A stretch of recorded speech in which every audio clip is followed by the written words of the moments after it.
dagat mula Jose Panganiban patungo sa Calaguas Island, Barangay Banokbok, Vincents, Camarines Norte upang maghatid ng medical mission sa komunidad doon.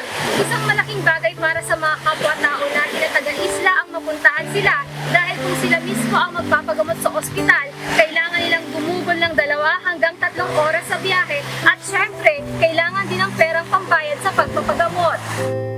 Bihirang marating ng serbisyo ng pamahalaan ang mga residente ng Calaguas Island. Iba yung paghahanda kasi ang kinakailangan para marating ang kanilang lugar. Bukod sa malayo ay hindi biro ang kailangang transportasyon. Mahirap po kasi kami dagat dito sa amin. Lalo kung mga pangyayaring emergency, katulad na lang may mga anak o mga taong para masagip po baga ang buhay. Minsan po hindi na nakakarating sa bayan. Kung halimbawa makarating man, nakarating na rin sila sa ospital kasi sa layo na transportation dito sa isla namin. Pag wala pong gamot sa center, wala po silang pambili. Minsan po, nahihirapan sila sa panggamot ng mga bata. Kaya po yung minsan yung iba, pag malala na po yung sakit, hindi na po nakakarating ng bayan. Sa mga ganitong lugar, ang Philippine Navy ang karaniwang nakakatulong na tumitingin sa kanilang kalagayan.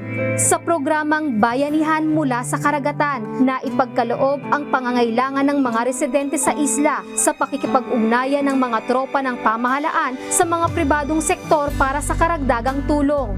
Ang initiative na ito ay isinasagawa katuwang ang ating mga partner stakeholders.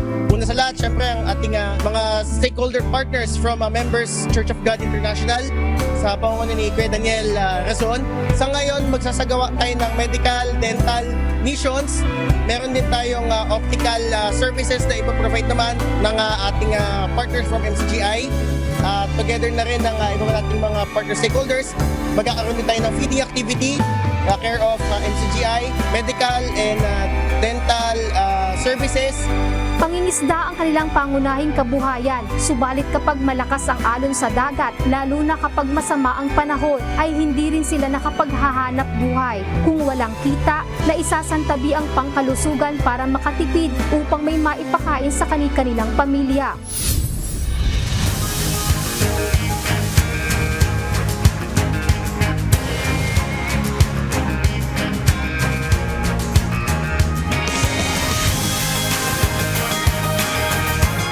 Sa pamamagitan ng isang request mula sa Philippine Navy, isang medical mission ang isinagawa sa 3 barangay sa isla, sa Barangay Mangkawayan, Barangay Pinagtigasan at Barangay Banokbok.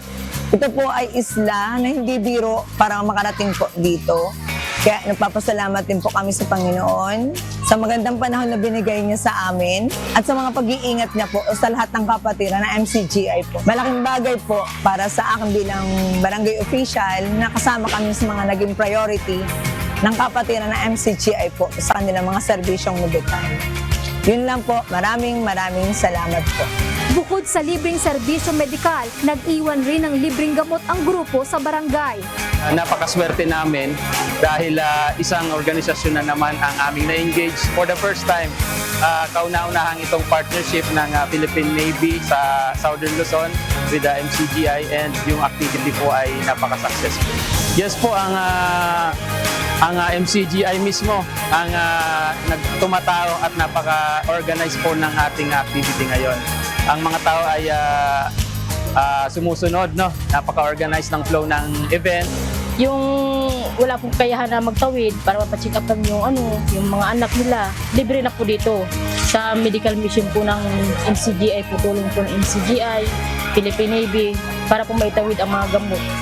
Pasalamat po ako.